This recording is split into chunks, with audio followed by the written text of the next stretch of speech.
Hello अस्सलाम दोस्तों। तो यार क्या हाल है। आज की इस वीडियो में हम रिवॉल्विंग एलसी के रिगार्डिंग डिस्कशन करेंगे और जानेंगे कि ये क्या होती है। ठीक है।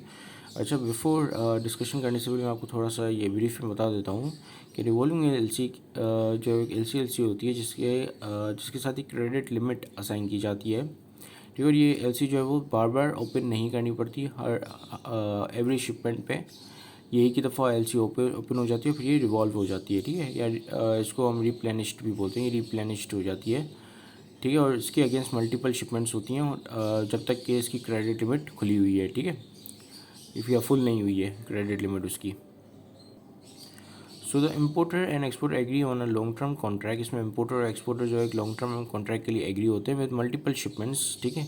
कि उसमें जो मल्टीपल शिपमेंट्स कवर्ड होती हैं एक ही एलसी में। The buyer tells his bank to establish a revolving LC specifying the total credit limit and the period of validity. किस पीरियड तक वैलिडिटी और कितना क्रेडिट अलॉट किया गया है। ठीक है। इस एलसी के अगेंस्ट जैसे लेट्स सपोज की एक 1 मिलियन डॉलर की एलसी है, उसके अगेंस्ट जो है 500,000 की जो शिपमेंट आती है, तो उसका मतलब कि अब जो क्रेडिट लिमिट बची वो कितने की बची, 500,000 की। ठीक है।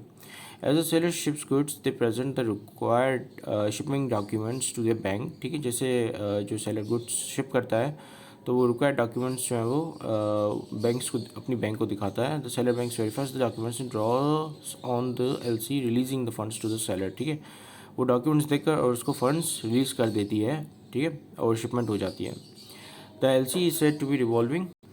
So the LC is said to be revolving because it can be used multiple times within the specified period. Once draw is made and the seller is paid, the credit limit is reduced. ठीक है। एक दफ़ा जो है seller को पैसे चले जाते हैं कि जो इशूइंग बैंक है वहाँ से पैसे जाके एडवाइजर बैंक में ट्रांसफ़र हो जाते हैं, नेगोशिएटिंग बैंक में ट्रांसफ़र हो जाते हैं, तो क्रेडिट लिमिट डिक्रीज़ हो जाती है। ठीक है।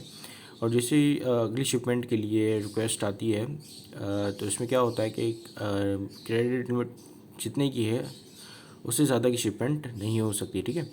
उसके लिए फिर न्यू क्रेडिट लिमिट असाइन होगी या न्यू रिवॉल्विंग एलसी खुलेगी। ठीक है। हर क्रेडिट लिमिट कम होने के बाद जो है एलसी रिवॉल्व हो जाएगी।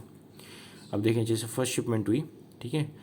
और वो कुछ $300,000 की थी और टोटल क्रेडिट लिमिट असाइन कितनी थी, 500,000। ठीक है। तो ये जब शिपमेंट हो जाएगी तो क्रेडिट लिमिट कम हो जाएगी, कितने की हो जाएगी, बाकी बच गई 200,000 की। ठीक है। 500,000 में से।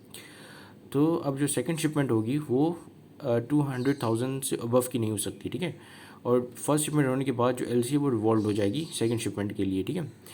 और उसकी जो क्रेडिट लिमिट कम हो जाएगी, यानी कि उसके अंदर कुछ चेंजेस आएंगी, जैसे क्रेडिट लिमिट कम हो गई उसकी। ठीक है।